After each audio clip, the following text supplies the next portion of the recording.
Hello everyone, this is Toluk Abdurazak. Today I'm going to give a brief introduction to East Turkestan. I'll briefly cover the following topics. General profile of East Turkestan. Who are Uyghur people? Islamification of East Turkestan. Natural resources of East Turkestan. Railroads and Belt and Road Initiatives, or BRI. Uyghur language and alphabet. Also, Uyghur food, Uyghur hats, Uyghur dance. And last and not the least, Uyghurs are Central Asian peoples. Brief profile of East Turkestan. East Turkestan has been an occupied country by China since 1949. It's located at the heart of Asia, covering an area of 1.8 million square kilometers. That is 695,000 square miles. Total population, according to China, is about 25 million by the end of 2018.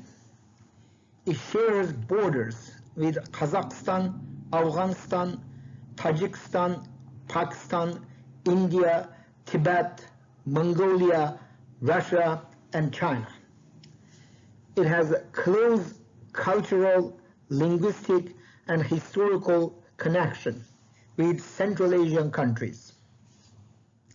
East Turkestan consists of 1/6 of total China's territory, the largest administrative region, but consists only 1.7% of China's population. Only about 9.7% of East Turkestan's territory is fit for human habitation. It would be the 17th largest country in the world when East Turkestan regained its independence. Starting from 1950, the people of East Turkestan has been struggling to restore independence, maintain cultural identity, and practice religious freedom. Chinese government has been implementing mixture of harsh and soft political tactics to systematically alter people's mind, change their religious beliefs, and eradicate their cultural heritage without much success.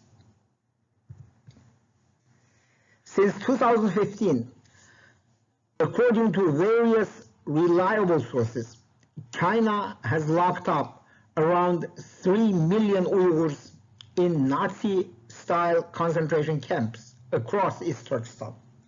Millions of underage Uyghur children have been brainwashed in orphanage centers when their parents are being indoctrinated. 500,000 Uyghurs have been transferred to inner provinces to receive further torture.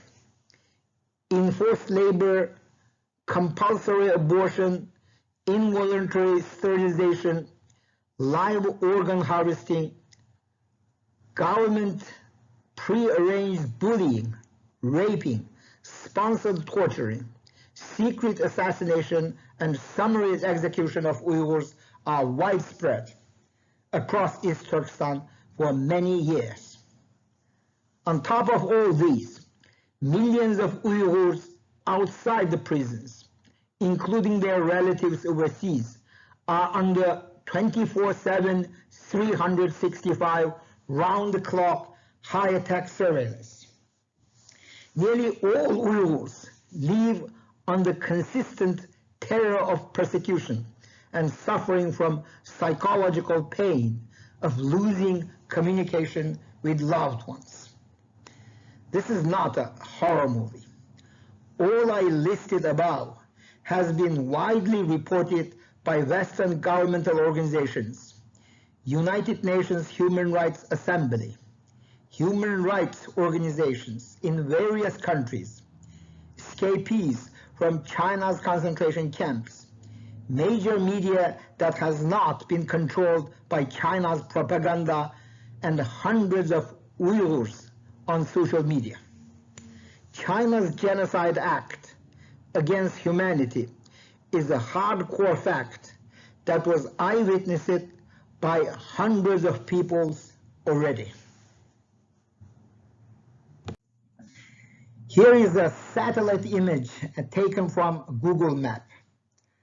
The red circle covered area is where East Turkestan located. The yellow circle area are the 9 countries sharing borders with East Turkestan. The well-known historical Silk Road connecting the east and the west ran through the territory of East Turkestan from the east to its northwestern border.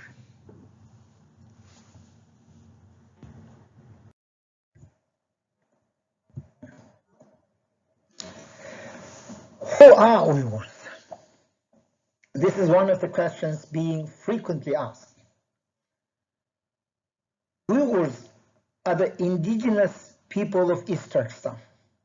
The population of Uyghurs in East Turkestan is generally estimated to be around 15 million by reliable international sources. However, there are somewhere between 16 to 35 million Uyghurs in the world, based on various Uyghur sources. The most of the Uyghurs reside in Central Asia and Turkey. There are a certain number of people live in Germany, Holland, England, Finland, Norway, Russia, Australia, Japan, United States, and the other parts of the world. My estimate is between 25,000 to 30,000. Historically, Uyghurs are Central Asians and speak Uyghur, which is a branch of the Turk language family derived from Chagatai Turkish. Uyghur culture is an inseparable component of the culture of Central Asia. Their foods, clothing, dwellings, and cultural customs are essentially those of Central Asia. A traveler journeying through Central Asia to East Turkestan would hardly tell any difference between the people of Central Asia and the local inhabitants of East Turkestan. As I said, Uyghurs are Turk language speaking Muslims from the Central Asian region with long history of more than 5,000 years.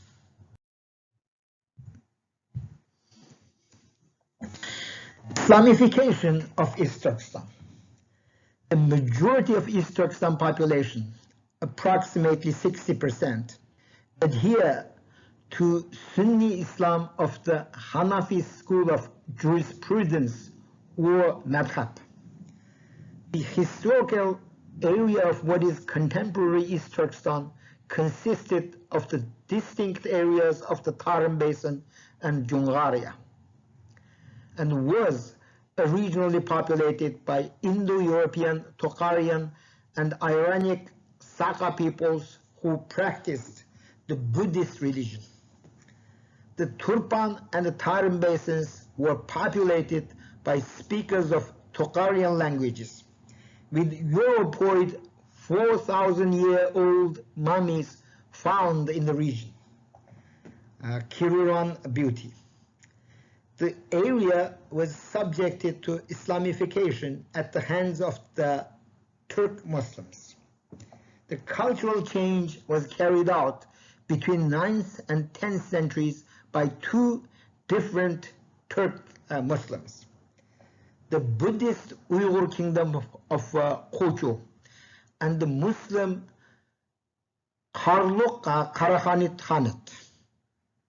In the middle of the 10th century, the Saka Buddhist kingdom of Khotan came under attack by the Turk Muslim Karahanid ruler Musa.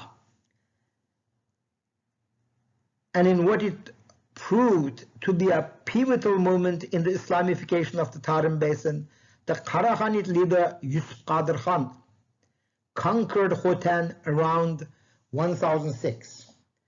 The Islamification was completed by mid-13th century during the Mughulstan. Tughluq Temür, a descendant of Chagatai Khan.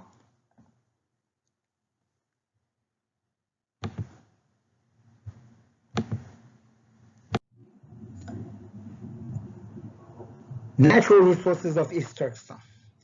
East Turkestan is China's largest growing base of cotton, with 90% produced in the southern region. East Turkestan is China's largest lavender and hop base, with 90% lavender planting areas and production concentrated in Ili region. East Turkestan has the second largest pasture land and is one of the major sheep farming areas and the fine wool production base in China. East Turkestan is rich in energy resources. It has the largest reserves of oil, natural gas, and coal in China. Its coal reserves account for 40% of country's total. The oil and gas reserves found in Tarim, Jungar, and Turpan Kumul basins in the region account for 25% and 35% of the China's total. East Turkestan reserves of mineral resources are great as well. There are more than 130 kinds of mineral deposits founded. East Turkestan's reserves of beryllium and mica are the highest in China. Some of the region's granite products are famous brands in the world. The largest domestic wind turbine manufacturer in China is Gold Wind from East Turkestan.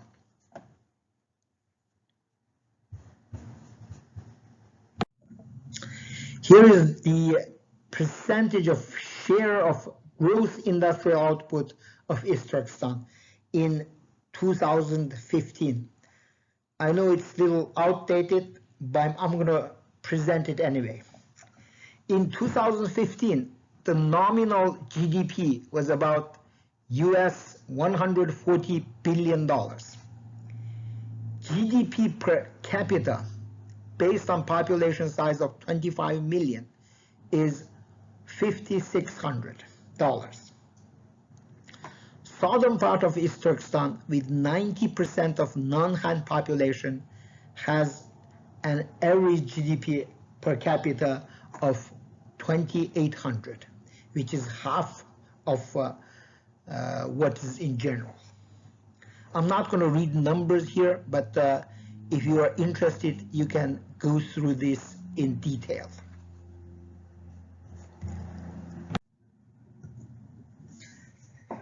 Railway system in East Turkestan was well developed. The longest railway is called Lanzhou-Urumqi Highway, or railway, with a length of 1,183 miles. It was opened up in 1966 and it became highest speed railway in 2004. Second one is called Southern Railway, with a length of 899 miles.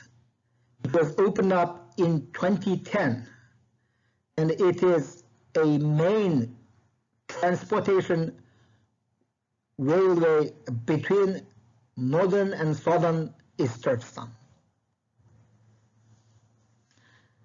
Third one is called Modern Railway, the length of which is 477 miles. It was fully opened in 2009, connected to Kazakhstan.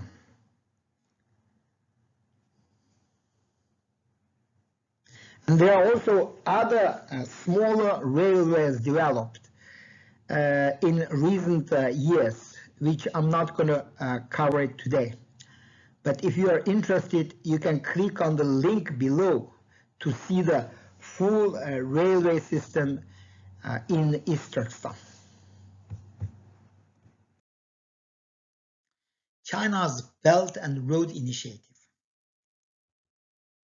The main reason that China invested so much money to develop the transportation in East Turkestan is for the purpose of a Belt and Road Initiative. The Belt and Road Initiative, or BRI, is a global development strategy adopted by the Chinese government involving infrastructure development and investments in 152 countries and international organizations in Asia, Europe, Africa, the Middle East, and the Americas.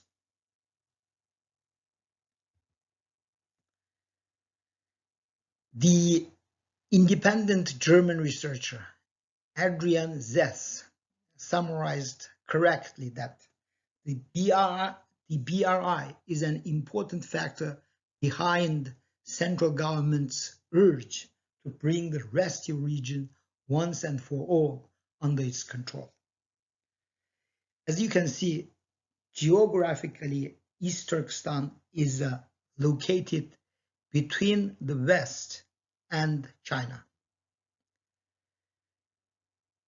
And China has to develop a transportation hub in East Turkestan to connect the East and West.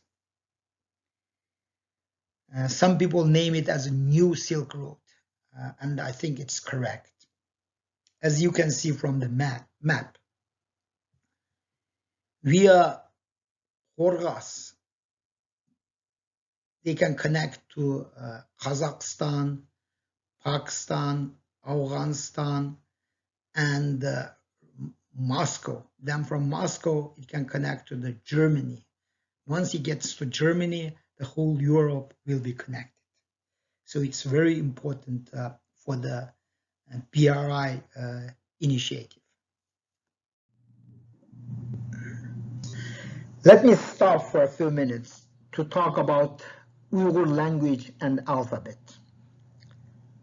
The Uyghur language, or Uygurca, is a Turk language with around 16 to 35 million speakers, spoken primarily by the Uyghur people in East Turkestan.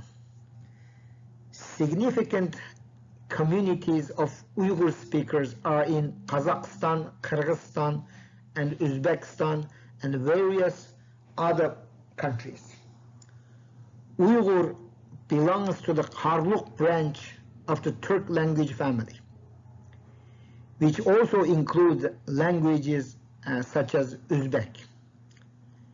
Like many other Turk languages, Uyghur displays vowel harmony and agglutination, lacks noun classes or grammatical gender. In addition to influence of other Turk languages, Uyghur has historically been influenced strongly by Arabic and Persian, and more recently by Russian and Arabic. The modified Arabic derived writing system is the most common and the only standard in East Turkestan, although other writing systems are used for auxiliary and historical purposes. Unlike most Arabic derived scripts, the Uyghur Arab alphabet has mandatory marking of all vowels due to modifications to the original Persian Arabic script made in the 20th century. Uyghur New Alphabet, a Latin version of the language, was used between 1965 and 1982. Uyghur Modern Alphabet has 32 characters as shown below. You can click the link to listen to the pronunciation of Uyghur. Here are the list of alphabets in comparison with the Uyghur New Alphabet.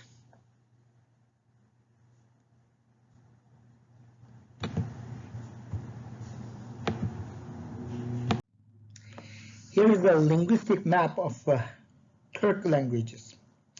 Turk languages are a group of languages spoken across Eastern Europe, the Middle East, Central Asia, Siberia, and Turkey. Turk languages are spoken by around 250 to 270 million people around the world. And it's one of the major languages in the world. As I said, Uyghur language is very close to other Turk languages, such as Uzbek, Kazakh, Kyrgyz, etc. Here I put together this table to show you the differences. I'm not going to read through everything here, of course, it would be very boring, but just to read you a few lines. In English, such as thank you, in Uzbek would be rahmat sizga. In Uyghur, rahmat sizga. In Turk is teşekkür. By the way, Uyghur also say teşekkür for thank you. In Kazakh, rahmat size. Kyrgyz, rahmat sağa. Azeri, çok sağ ol. Another line, let's read another line. Very much. In Uzbek is joda köp. In Uyghur, bek köp. In Turkish, I mean, çok fazla, etc. You can, if you are interested in this table, I can send it to you. Just email me if you need it. You can see all these comparisons of between Uyghur and other Turk languages. Instead of continuing my lecture, which may become very boring, I'm going to show you some pictures comparing Uyghurs and Central Asian Turk people so that you can have some understanding by looking at these pictures. As English proverb says, one picture worth 1,000 words. What I'm going to do is play a beautiful Uyghur song while you are watching the rest of slides run through.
Looks like I can only play one music because this is the end of the slides. Thank you very much for listening. Please email me at tolok@msn.com and leave your questions, comments, suggestions, or critiques without any hesitation. Please also visit my Facebook page if you enjoy my postings. You can also call me at 410-908-7364. Thank you.